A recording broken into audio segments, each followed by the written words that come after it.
I recorded a video about the Dream Maker in response to some questions asked me about how I use the Dream Maker in my blog at dreamtalkwithjune.com.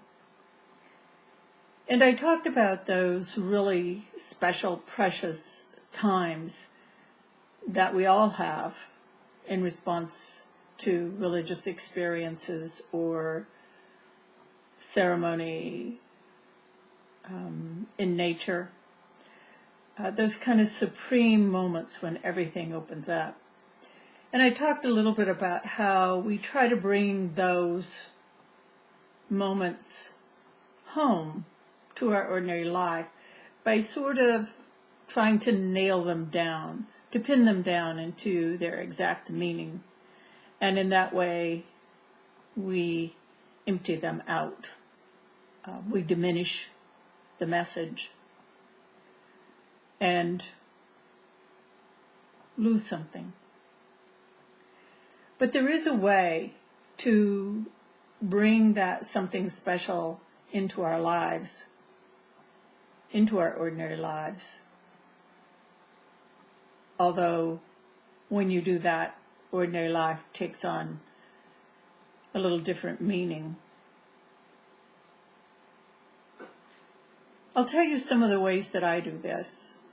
When I have a dream, I honor the content of that dream, the feeling of that dream, the images in my daytime life. I may write a poem, I may write about the dream, but what I certainly will do is look for images in my daily life that are correspondent to the images in the dream.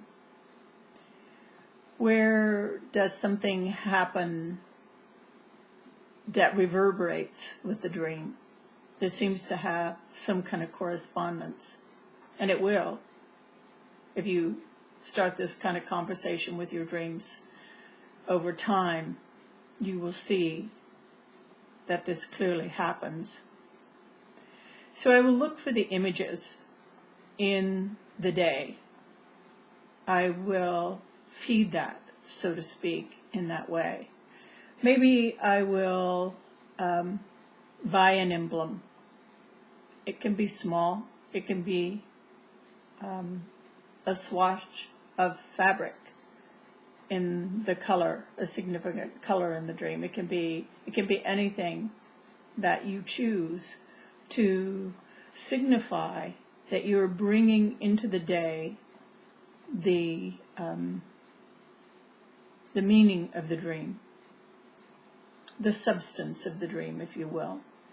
So instead of pinning it down, instead of pinning down this means this,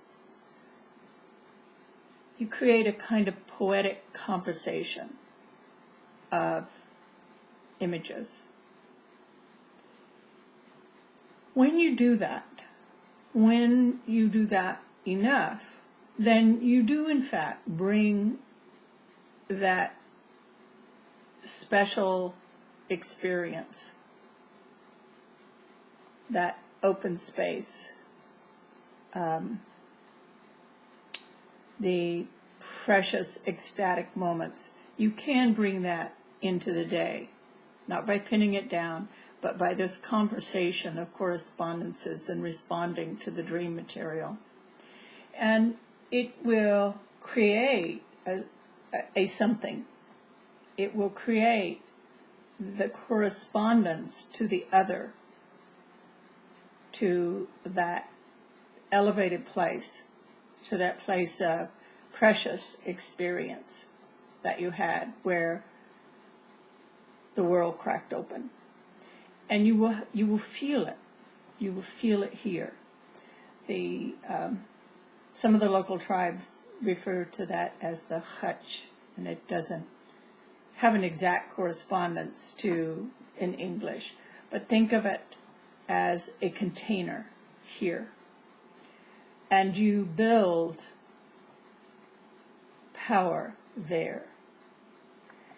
Not power like we usually think of it in the world, but spiritual power, spiritual correspondence to the other, a home for the other. You make a home for it.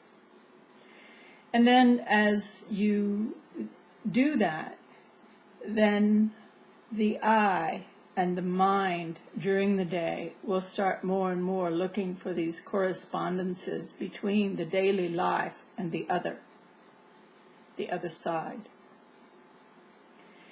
And you will build that relationship into strength. So you can see that your daily life somewhat changes,